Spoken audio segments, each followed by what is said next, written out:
அஸ்ஸலாமு அலைக்கும் வரஹ்மத்துல்லாஹி வபரகாத்துஹு. இன்னைக்கு நம்ம நபி யூசுப் அலைஹிஸ்ஸலாம் அவர்களின் பொறுமையின் அதிசயம் பற்றிய சுருக்கமான கதை பார்க்கலாம். வாங்க வீடியோக்குள்ள போலாம். ஸ்கிப் பண்ணாம முழுசா பாருங்க. இந்த கதை உங்க இதயத்தை தொடும், உங்க ஈமான் அதிகரிக்கும் இன்ஷா அல்லாஹ். உன்னை யாராவது துரோகம் செய்திருக்கிறார்களா? நீ செய்யாத தவறுக்கு தண்டனை அனுபவித்ததுண்டா? அப்படியானால் இந்த கதை உனக்காக. சிறுவனாக இருந்தபோது நபி யூசுப் அலைஹிஸ்ஸலாம் ஒரு அதிசயமான கனவு கண்டார். அவர் தந்தையிடம் சொன்னார், நான் 11 நட்சத்திரங்களையும் சூரியனையும் சந்திரனையும் எனக்கு சஜ்தா செய்கின்றதாக கண்டேன். ஆதாரம் குர்ஆன் 12:4. அவரின் தந்தை யாக்கூப் அலைஹிஸ்ஸலாம் சொன்னார், இந்த கனவை சகோதரர்களிடம் சொல்லாதே. ஏனெனில் பொறாமை மனிதனை கண்மூடாக்கும். துரோகம்.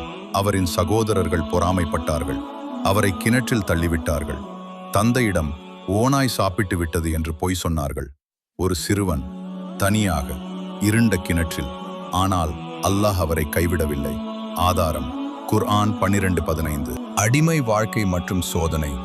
அவர் அடிமையாக விற்கப்பட்டார், பின்னர் தவறாக குற்றம் சாட்டப்பட்டு சிறையில் அடைக்கப்பட்டார். அப்போது அவர் செய்தது என்ன தெரியுமா? அவர் குறை கூறவில்லை, அவர் அல்லாஹ்வை அழைத்தார். சிறை எனக்கு அவர்கள் அழைக்கும் செயல்களை விட சிறந்தது. ஆதாரம் குர்ஆன் 12:33. இதுதான் உண்மையான நம்பிக்கை. உயர்வு. பல ஆண்டுகள் கழித்து அதே யூசுப் அலைஹிஸ்ஸலாம் எகிப்தின் அமைச்சராக உயர்ந்தார். ஆதாரம் குர்ஆன் 12:55. கிணற்றில் இருந்தவர், சிறையில் இருந்தவர், இப்போது அதிகாரத்தின் உச்சியில். மன்னிப்பு. உண்மையான வெற்றி. அவரை துரோகம் செய்த சகோதரர்கள் மீண்டும் அவர் முன் வந்தார்கள். அவர் என்ன செய்தார்?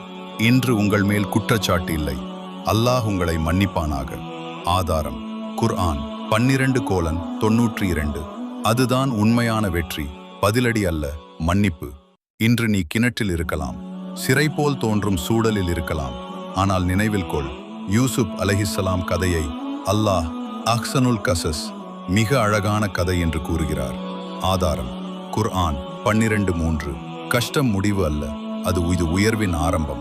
பொறுமை பிளஸ் நம்பிக்கை சமம் அல்லாஹ்வின் திட்டம். இந்த வீடியோ உங்களுக்கு பிடிச்சிருந்தா மறக்காம ஷேர் பண்ணுங்க. இன்னும் பல இஸ்லாமிய பயனுள்ள வீடியோக்களுக்கு நம்ம இஸ்லாமிக் பாத் தமிழ் சேனலை சப்ஸ்கிரைப் பண்ணிடுங்க.